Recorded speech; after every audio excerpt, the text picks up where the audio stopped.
রাজ্যের শিক্ষিত বেকার যুব সমাজের জন্য নতুন প্রকল্প ঘোষণা করল মমতা বন্দ্যোপাধ্যায়ের নেতৃত্বাধীন তৃণমূল সরকার। অন্তর্বর্তী বাজেটে বাংলা যুব সাথী নামে এক নতুন প্রকল্পের কথা ঘোষণা করল সরকার।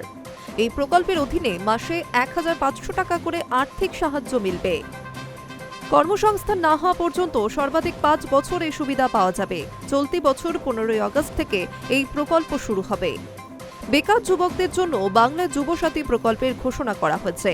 মাধ্যমিক পাশ ২১ থেকে ৪০ বছর বয়সী যুবকদের মাসে ১,৫০০ টাকা দেবে সরকার। রাজনীতি কারবারিদের একাংশের মতে এই ঘোষণা নিছক আর্থিক নয়, এটি স্পষ্ট রাজনৈতিক বার্তাও। ২০২১ সালের বিধানসভা ভোটে লক্ষ্মীর ভাণ্ডার ছিল তৃণমূলের অন্যতম বড় প্রতিশ্রুতি। ক্ষমতায় এসে সেই প্রতিশ্রুতি রক্ষা করে সেপ্টেম্বর থেকেই প্রকল্পটি চালু করে রাজ্য। ৫ বছরে লক্ষ্মীর ভাণ্ডারের মাধ্যমে প্রায় ৭৪,০০০ কোটি টাকা পৌঁছেছে রাজ্যের মহিলাদের হাতে। এবারের বাজেটে সেই ভাতার অঙ্ক আরও ৫০০ টাকা বাড়ানো হয়েছে। এবার সেই লক্ষ্মীর ভাণ্ডার মডেলে কি যুব সমাজের জন্য প্রয়োগ করতে চাইছেন মুখ্যমন্ত্রী? পর্যবেক্ষকদের মতে বেকার যুবকদের জন্য ভাতা চালুর দাবি বিভিন্ন মহল থেকেই উঠছিল। ভোটের মুখে সেই দাবি পূরণ করে যুব সমাজের একাংশকে কাছে টানার কৌশলেই যুব সাথী। উল্লেখ্য, রাজ্য সরকারের মেয়াদ মধ্য মে পর্যন্ত, তবে এবার পূর্ণাঙ্গ বাজেট নয়।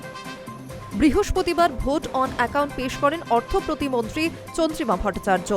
সেখানেই যুবসাথী প্রকল্পের ঘোষণা। সব মিলিয়ে শাসক বিরোধীর এই তুমুল তরজার মাঝে প্রশ্ন একটাই, মমতা যুবসাথী কি সত্যি লক্ষ্মী ভাণ্ডারের মতোই ভোটের ময়দানে তৃণমূলের জন্য নতুন শক্তি হয়ে উঠতে পারবে? তার উত্তর দেবে সময়ই। High News network.